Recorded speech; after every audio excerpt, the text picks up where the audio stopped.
Junior Shakib খানের নুনু কেটে ফেলে দিয়েছে, গোপনাঙ্গটি কেটে ফেলে দিয়েছে তার স্ত্রী শিখা।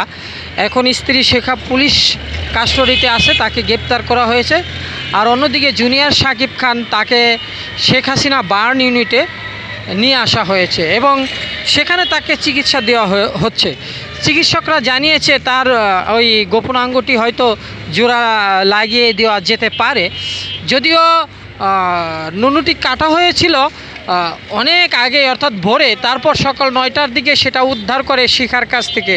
শিখা সেটাকে সযত্নে রেখেছিল এবং বলছিল যে এটা পুলিশের হাতে তুলে দিব এবং তার নানা ধরনের অপকর্ম ফাঁস করে দিবে।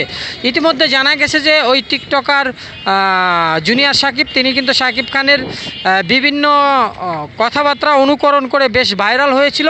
শিখা এবং তার স্বামী জুনিয়র শাকিব, ওনারা কিন্তু টিকটকে অনেক ভাইরাল ছিল। ভাইরাল হওয়ার পর তারা বেশ আলোচনা সমালোচনায় আসে। ইতিমধ্যে কিন্তু তারা বেশ কয়েকবার প্রেস ক্লাবেও এসেছে। প্রেস ক্লাবে এসে তারা নানা ধরনের বক্তব্য বিবৃতি দিয়েছে।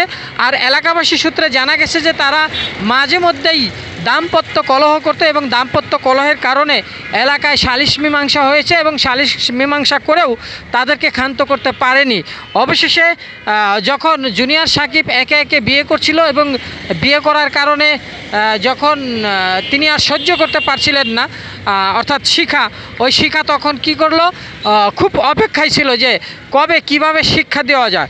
ইতিমধ্যে শিখা নাকি জেনেছে বেশ কিছু তরুণী যারা ইয়ং টিকটকার, তাদেরকে নিয়েও নাকি সে বেশ রং ঢং করেছে এবং যা শিখার ভালো লাগেনি। তো ভালো না লাগার কারণে শিখা এই সিদ্ধান্ত নিয়েছে যে সে যখন ঘুমিয়ে থাকলে তাকে একটা উচিত শিক্ষা দিবে এবং উচিত শিক্ষা দিয়েছেও।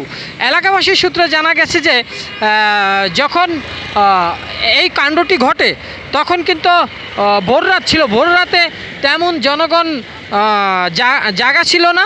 তারপরেও তাদের আত্মচিৎকারে যখন আর কি ওই জুনিয়র শাকিব খান আত্মচিৎকার করে, পাড়া প্রতিবেশী এগিয়ে এসে 99-এ ফোন দেয় আর কি। 99-এ ফোন দেওয়ার পর পুলিশ সেখানে উপস্থিত হয় এবং পুলিশ সেখানে উপস্থিত হয়ে শিখার কাছ থেকে তার আর কি বিচ্ছিন্ন অঙ্গটি উদ্ধার করে এবং উদ্ধার করার পর তাকেও কিন্তু গ্রেপ্তার করে নিয়ে যায় এবং গ্রেপ্তার করে নিয়ে যাওয়ার পর তাকে বর্তমান বেদরগঞ্জ থানায় রাখা হয়েছে এবং সেখান থেকে তাকে আদালতেও চালান করা হতে পারে। আর ইতিমধ্যে জুনিয়র শাকিব তাকে কিন্তু নিয়ে আসা হয়েছে ঢাকা শেখ হাসিনা বার্ন ইউনিটে, সেখানে তার চিকিৎসা চলছে। তো এই আপডেটটা কিন্তু আর একটু পরে আমি আরও বিস্তারিত দিব। সেই আপডেটটা শোনার জন্য অবশ্যই আপনারা আবারও আসবেন, কারণ নতুন আপডেট অপেক্ষা করছে এবং নতুন আপডেট আপনারা পাবেন।